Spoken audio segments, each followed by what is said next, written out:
আমি এমন এক দেশ চাই যেখানে প্রতিটি ভোর আসবে দুর্নীতির কালিমা মুক্ত হয়ে, যেখানে সূর্যোদয় মানেই হবে নতুন এক সম্ভাবনা। কিন্তু মেধাবীরা আজ দাঁড়ে দাঁড়ে ঘোরে, অথচ চাকরির চাবিকাঠি রয়ে যায় মামা খালু আর প্রভাবশালীদের পকেটে। প্রশ্ন জাগে মনে, এ অন্যায়ের শেষ কোথায়? এই নষ্ট সিস্টেমের কারিগর আসলে কারা? যেখানে চাকরি পেতে ঘুষ দিতে হয়, তাহলে কি ঘুষ খাওয়াটা বেশি অন্যায়?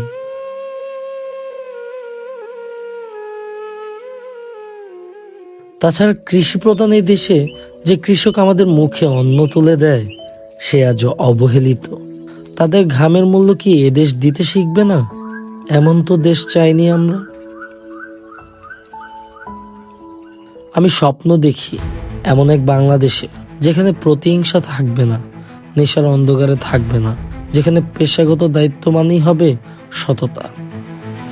তাই আসুন এই স্বপ্নের দেশের জন্য অন্তত নিজের জায়গা থেকে আওয়াজ তুলি।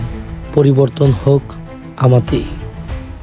দেশ যার দরকারে সে আসুক সরকারে, সবার আগে বাংলাদেশ।